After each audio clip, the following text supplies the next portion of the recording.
Hey there folks, welcome back, and wow, I've just come along from having watched the end of the race, the German Grand Prix in F1, and usually when I do these kinds of race reaction kind of videos, I tend to wait a couple of hours so the results can get officially published, but this has been, I think it's probably going to be the race of the season. I know we thought that with Austria, we thought it might get close with Britain, but I didn't think Hockenheim would do this. I've actually got to have a piece of paper here with some of the results on it, just so I can figure out what it is that I'm meant to be saying and who finished where, as I'm going to be going through all the results. Now, some of these are still up in the air. Right now I've got question marks over, I believe it's 6th, 9th and 10th.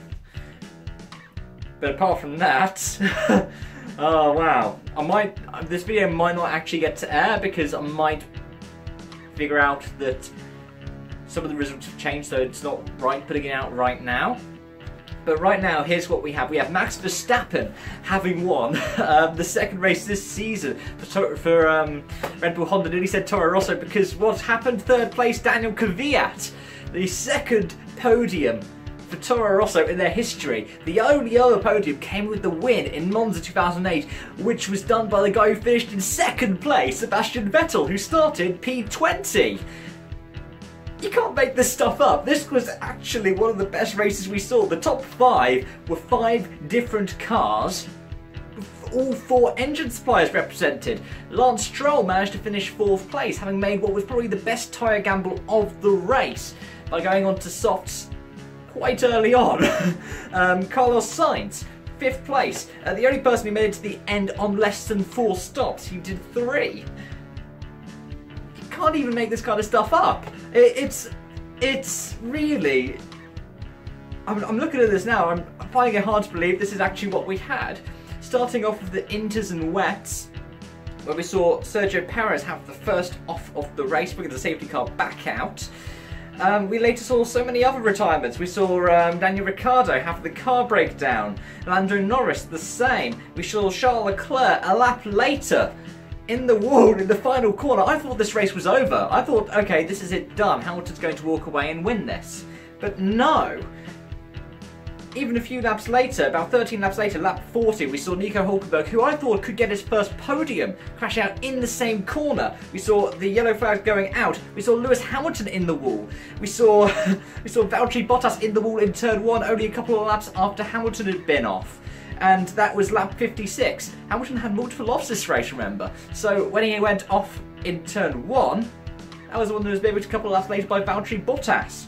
Pierre Gasly ending up with the retirements on lap 62, right before the end of what was a 64-lap race, after running into the back of Alex Albon, which is why Albon's P6 is currently under question.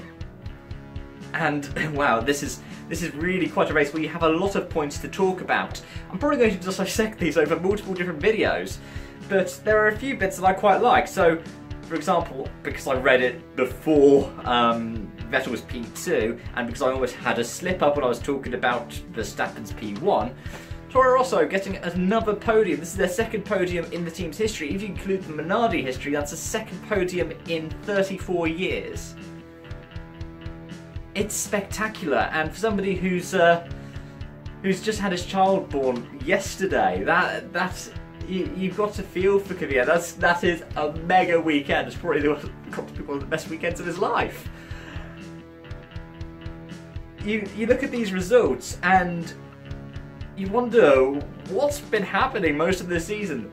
There are a few questions, and here's some answers. One, we haven't had a wet race. We haven't really had a wet dry race either. So some of these drivers didn't really have much wet running. So Albon, for example, this is his first time properly driving the car in anger, in race spec, in the wet.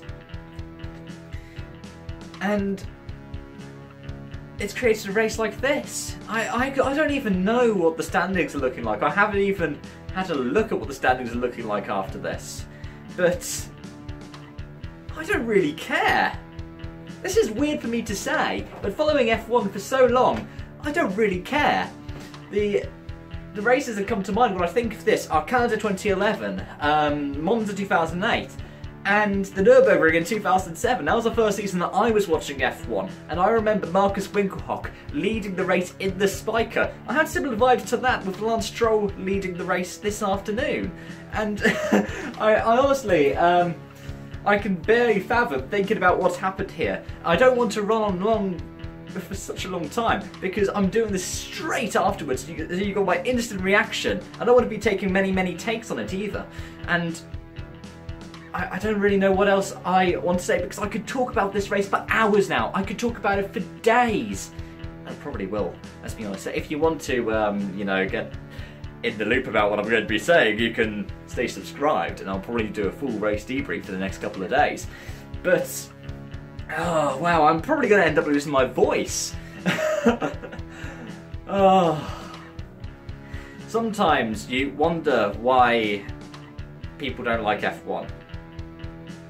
But you see a race like today and then you think, I've hated this season. I have, and I've nearly stopped liking F1. So I started to relate to those people who didn't like it. But this race turned it around. The only slight kicker is there are rumours now that Hockenheim might not be on the calendar again next year, but I think this might have just secured a space. If it hasn't, it's a travesty, and FOM will have a lot to answer for. Liberty Media will have a lot to answer for. But, oh my gosh, I think this is a race of the season. I'm going to try and call it now. There might be a few more that might contend for it, but Mercedes, in their 125th anniversary, their 200th Grand Prix race, have had an absolutely dismal time. I think my hair's completely messed up as well, just constantly going like, oh my gosh, what's happening? I think it's time to wrap it up. So, thank you so much for watching. I know this is very surface level in terms of opinions, although my shirt looks weird. I've just dragged it out of the washing machine because my Green Day shirt might mess up my green screen behind me. But yeah, thank you so much for watching. I hope you'll stay around because I will be making some more videos about this race in due course. What else can I say? Goodbye for now.